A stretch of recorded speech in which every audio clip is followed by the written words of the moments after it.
So guys, ngayon gagawa tayo ng business ano. So dito sa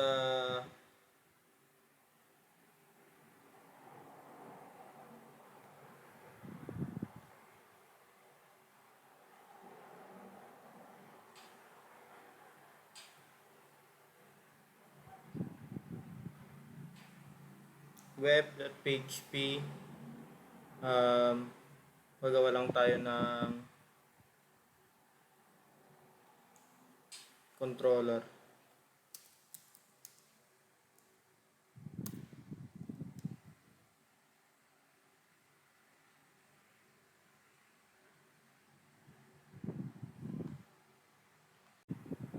So ngayon guys, gagawa tayo ng business website. So ngayon, gagawa muna tayo ng controller PHP artisan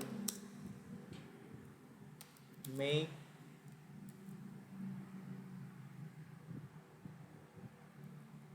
controller page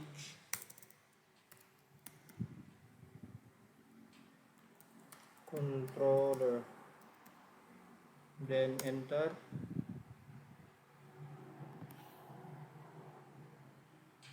So check natin kung meron na.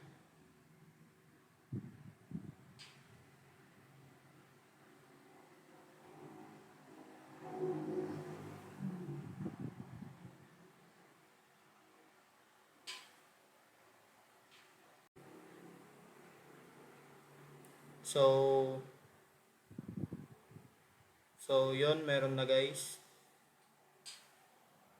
And then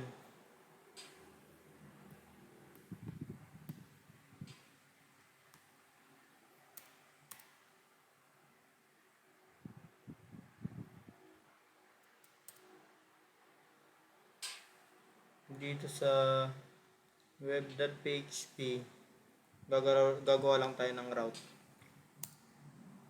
So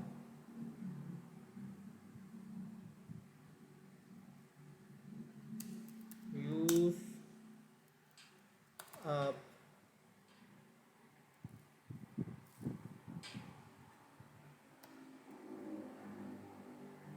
http slash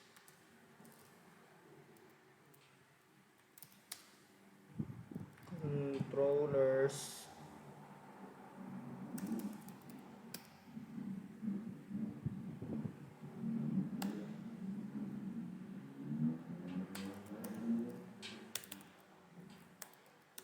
page controller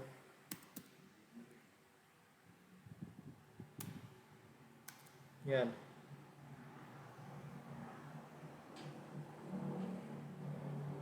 And then dito gagawa naman tayo ng route, so masyado ng mahaba. So ayun guys, nakagawa na tayo ng mga route. And proceed na tayo sa ito, route get, para makapunta siya sa home, about, contacts and contact services, blog, testimonials, portfolio, privacy and policy, and terms condition. So dito naman sa views, gagawa tayo ng bagong folder. Papangalan natin siyang layout. And then sa layout na to, gagawa tayo ng bagong file na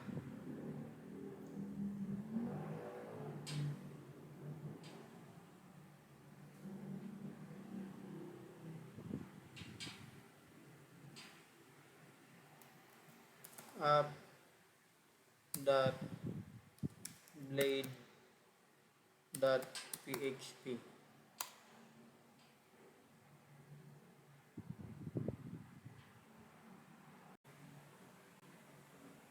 So dito guys sa layout, gagawa lang tayo ng nav bar. So nav.blade.php.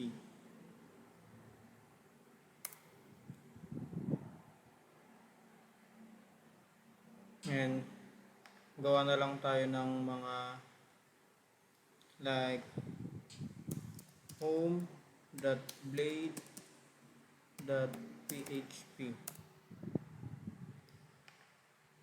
and then new file ulit, um, services.blade.php.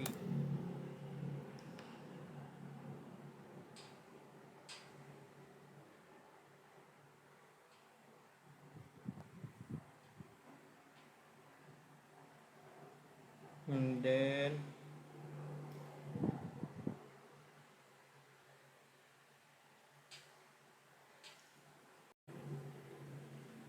so dito sa nav guys, lalagyan lang natin siya ng navbar para ito mapupunta siya sa home, about, contact, services, blogs, and testimonials, portfolio, and privacy policy, and terms and condition.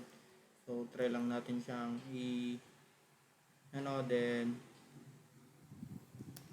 PHP artisan optimize.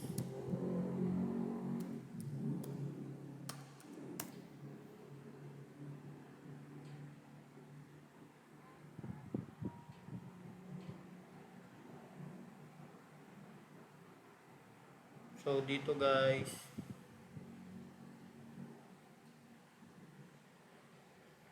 PHP artisan optimize,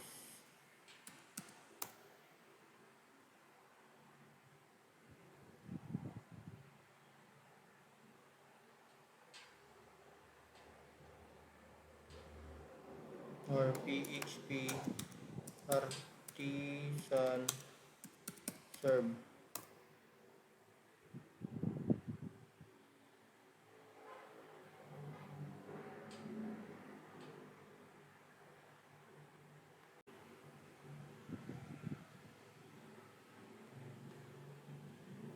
So PHP artisan optimize,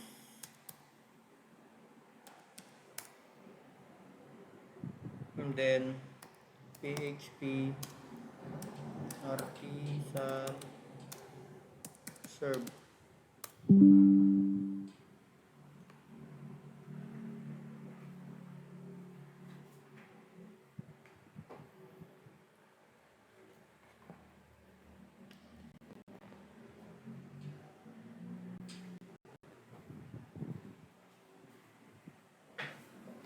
And then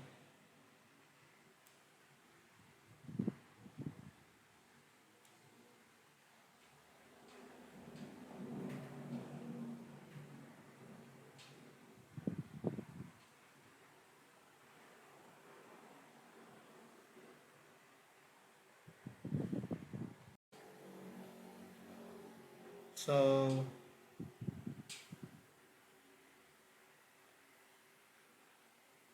ilang natin is PHP artisan serve.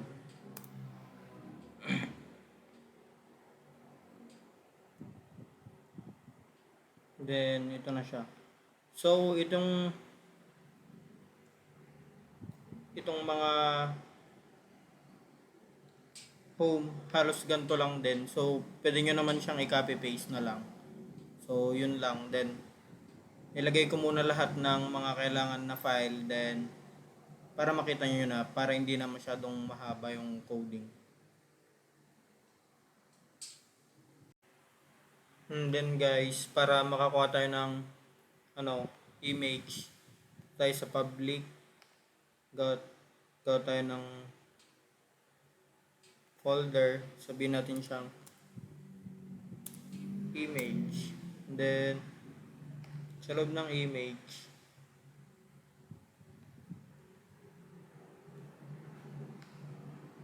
drag lang natin siya dito guys.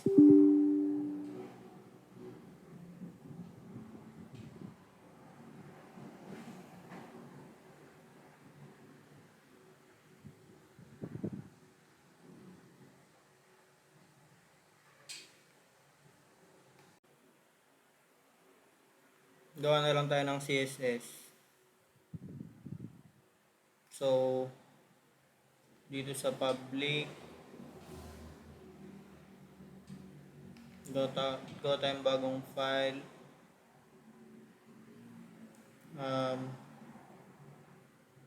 No. Gawa tayo ng bagong folder. Pangalan is CSS. Then file. Kahit anong gusto nyo guys. Basta tama yung ilalagay nyo rin sa code nyo. So, yan. Then, lalagyan na natin siya ng CSS guys. Masyado nang mahaba pag imamano-mano. And then, ililink lang natin siya guys. So, hanapin natin yung services. Then, link. Yan, then,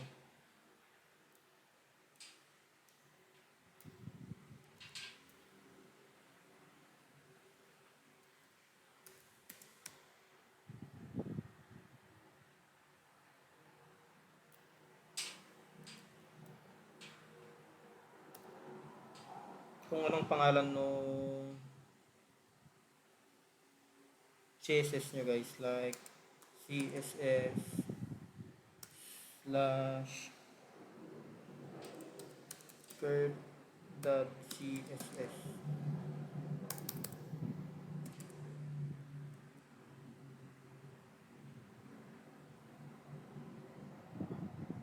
And then punta tayo.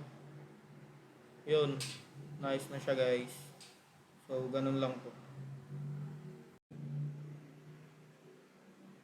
So gawa tayo ng mga file like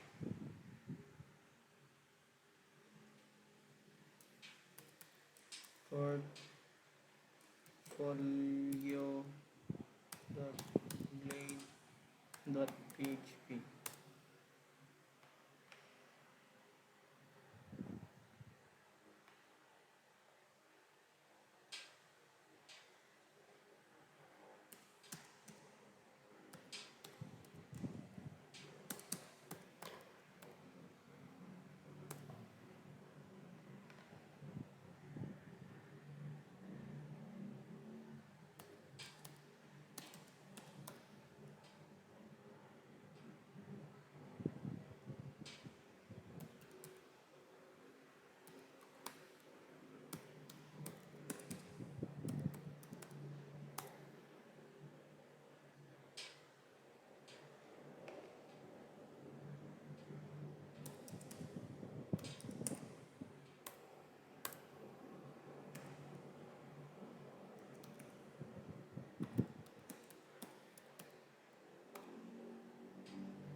So for example guys, sa mga nagawa nating file, kunwari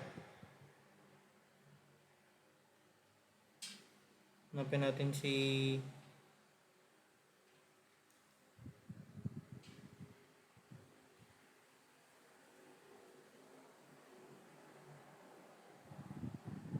services, then kakopy lang natin to,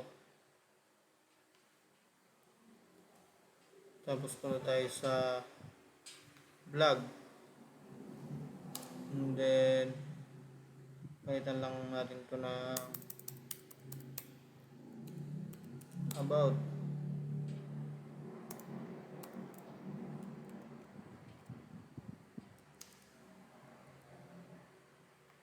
Then dito mag-heading lang tayo guys,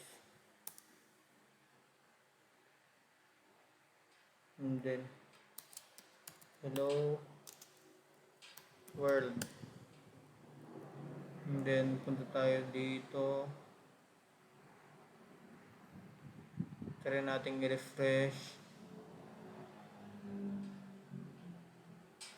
Ito yung home. Ito yung ginawa natin about us. So ganun lang guys.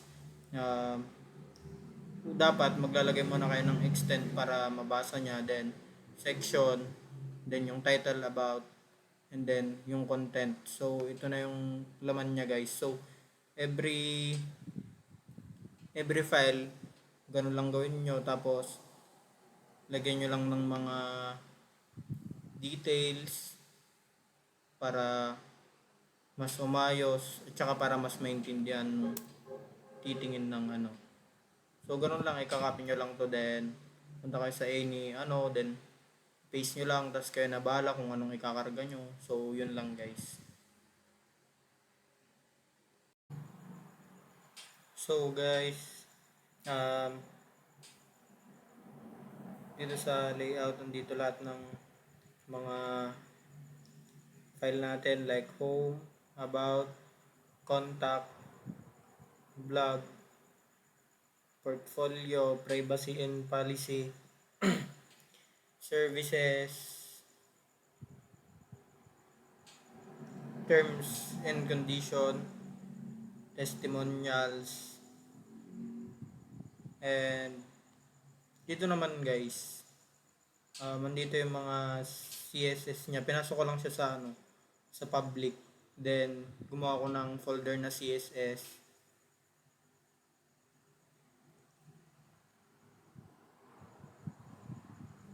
And then tas dito rin sa public, naglagay ako ng mga image.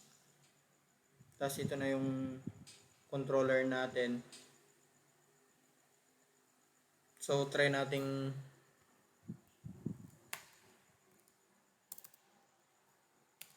i-check kung pwede.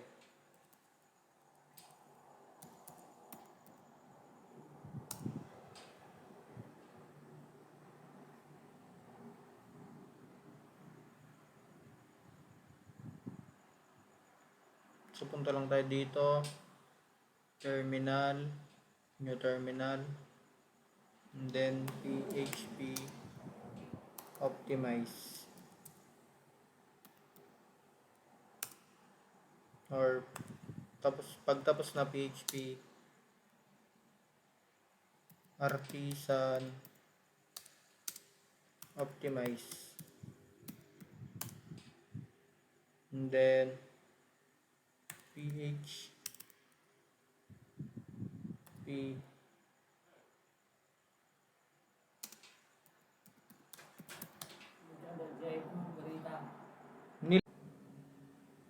so guys, ito na lahat.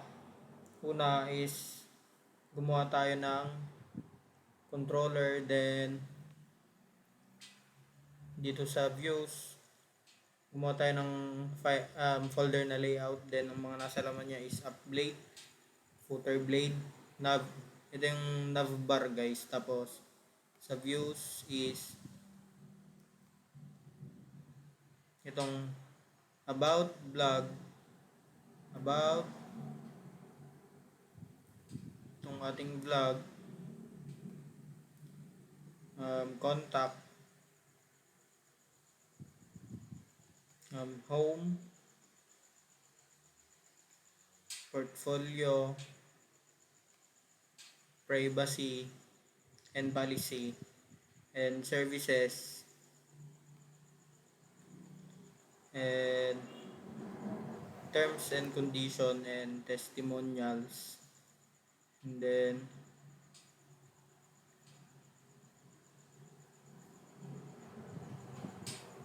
ito yung mga CSS niya guys, para mas maging presentable yung ginawa nating website. Then dito PHP artisan, check natin kung okay na, serve, then enter. And then so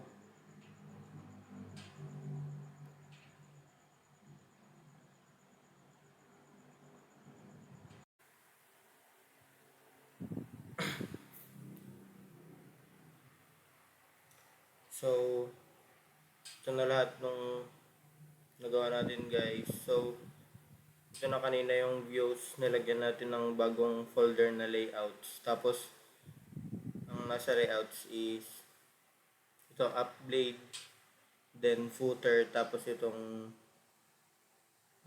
navbar. Tapos dito naman sa views, nandito lahat ng ating mga file na home, about, contact, blog, portfolio, privacy. Ito siya guys. Yan siya. Kailangan talaga nating lagyan ng extend, tapos sa dulo niya is end section. Then the section title, tas section content.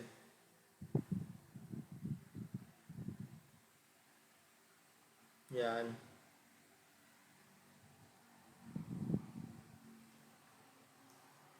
Privacy and policy, services, terms and condition, testimonials. Tapos dito ko na nilagay ko na dito yung mga image. Then gumawa lang din ako dito sa public ng folder. Tapos dito lahat ng mga CSS para maayos yung pagkakalagay ng mga text, image. Ito siya. Then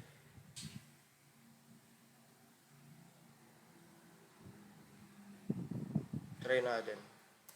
PHP Artisan Optimize.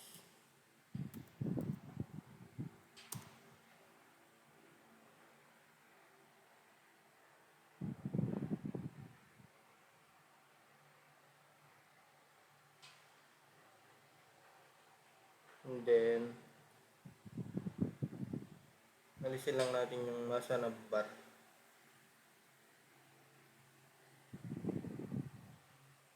Ay, footer pala.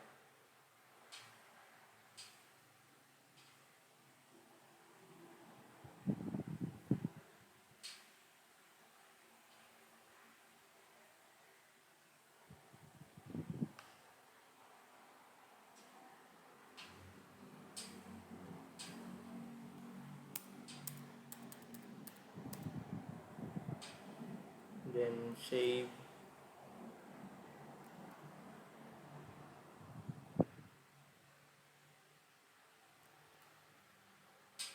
Then dito PHP Artisan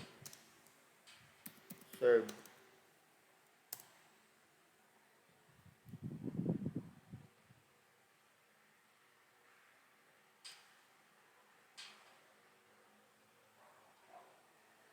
So ito yung ating home, about us. Ito yung navbar niya guys. Tapos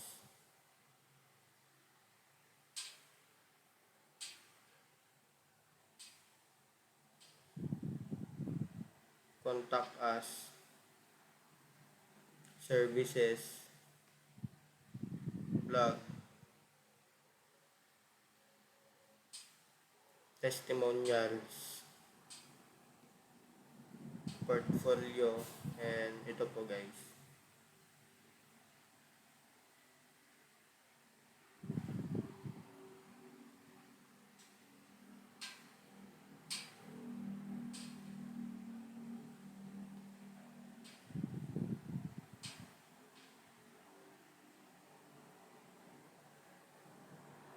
Tapos dito sa dito sa footer, pwede mong kunin yung privacy and policy and terms and condition. So yun lang guys.